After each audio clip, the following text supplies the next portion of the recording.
ఇప్పుడు no cost cough syrup తో 60 రూపాయల విలువ గల ఇన్హేలర్ పూర్తిగా ఉచితం. దెబ్బకి దగ్గు జలుబు మాయం.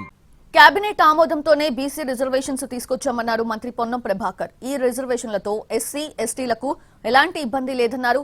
ఒక్క సీటు కూడా అటు ఇటు కాదన్నారు. రిజర్వేషన్ల ప్రక్రియలో ఎవరి ప్రమేయము లేదన్నారు పొన్నం. రాజ్యాంగబద్ధంగా చట్టబద్ధంగా రిజర్వేషన్స్ అమలు చేశామన్నారు పొన్నం. సభలో ఉంచి అన్ని రాజకీయ పార్టీల ఆమోదంతో ఏకగ్రీవంగా బిల్లులు చేసి గవర్నర్ గారి ద్వారా రాష్ట్రపతికి పంపడం జరిగింది.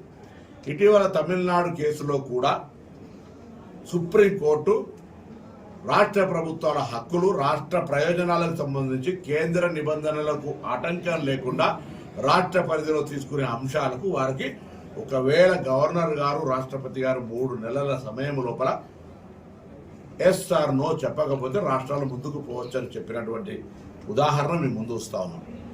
అంతేకాక నేను మీ ద్వారా తెలంగాణ యావత్ ప్రజానికానికి దయచేసి తెలంగాణ ప్రభుత్వం పక్షాన చెప్పదలుచుకున్న ఈ రిజర్వేషన్ల వల్ల గిరిజనులకు రాజ్యాంగబద్ధంగా వచ్చినటువంటి రిజర్వేషన్లకు డోకా లేదు. ఒక్క సీటు అటు ఇటు